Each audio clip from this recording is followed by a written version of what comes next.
Howl for Carl Solomon.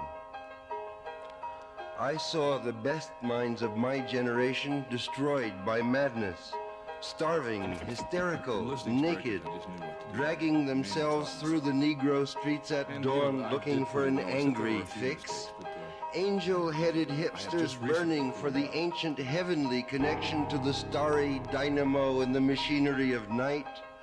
who poverty and tatters and hollow-eyed and high sat up smoking in the supernatural darkness of cold water flats, floating across the tops of cities contemplating jazz, who bared their brains to heaven under the L and saw Mohammedan angels staggering on tenement roofs illuminated,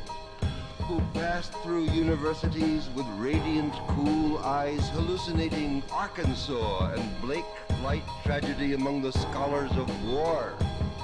who were expelled from the academies for crazy and publishing obscene odes on the windows of the skull, who cowered in unshaven rooms in underwear, burning their money in wastebaskets and listening to the terror through the wall, who got busted in their pubic beards returning through Laredo with a belt of marijuana for New York,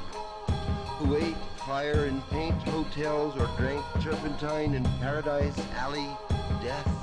or purgatoried their torsos night after night with dreams, with drugs, with waking nightmares, alcohol and cock and endless balls,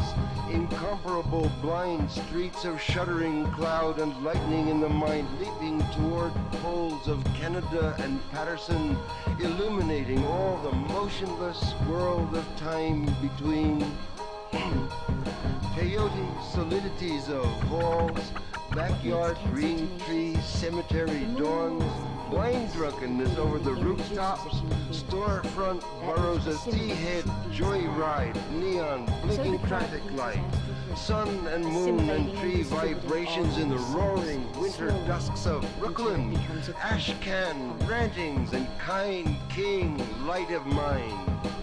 who chained themselves to subways for the endless ride from Battery to Holy Bronx on Benzedrine,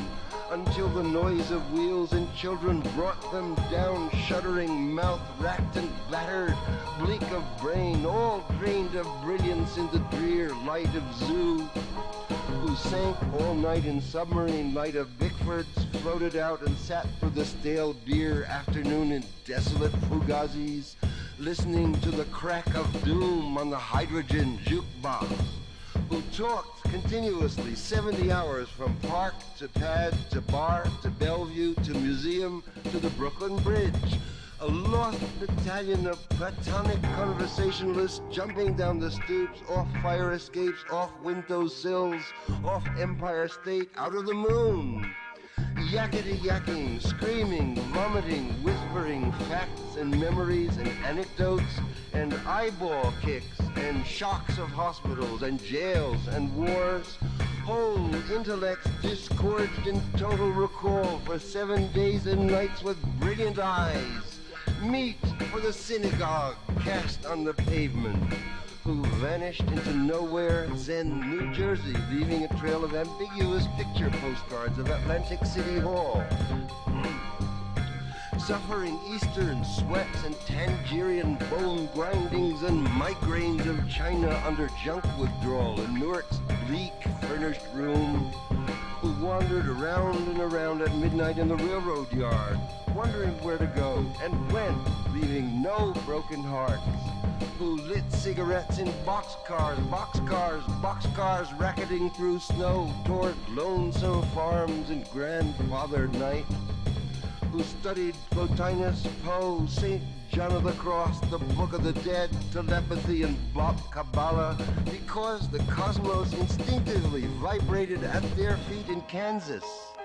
who loaned it through the streets of Idaho, seeking visionary Indian angels who were visionary Indian angels, who thought they were only mad when Baltimore gleamed in supernatural ecstasy, who jumped in limousines with the Chinamen of Oklahoma on the impulse of winter, midnight, streetlight, small town rain, who lounged hungry and lonesome through Houston seeking jazz or sex or soup, and followed the brilliant Spaniard to converse about America and eternity, a hopeless task, and so took ship to Africa,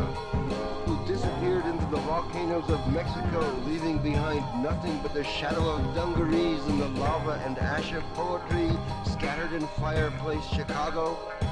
who reappeared on the West Coast investigating the FBI in beards and shorts with big pacifist eyes, sexy in their dark skin, passing out incomprehensible leaflets,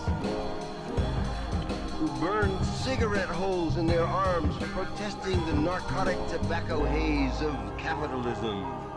who distributed super communist pamphlets in Union Square, weeping and undressing while the sirens of Los Alamos wailed them down and wailed down Wall, and the Staten Island ferry also wailed, like to be able to who broke down crying in white gymnasiums, naked and trembling before the machinery of other skeletons, who bit detectives in the neck and shrieked with delight in police cars for committing no crime but their own wild cooking, pederasty, and intoxication, who howled on their knees in the subway and were dragged off the roof waving genitals and manuscripts, who let themselves be fucked in the ass by saintly motorcyclists and screamed with joy, who blew and were blown by those human seraphim, the sailors, caresses of Atlantic and Caribbean love, who bawled in the morning and the evenings in rose gardens and the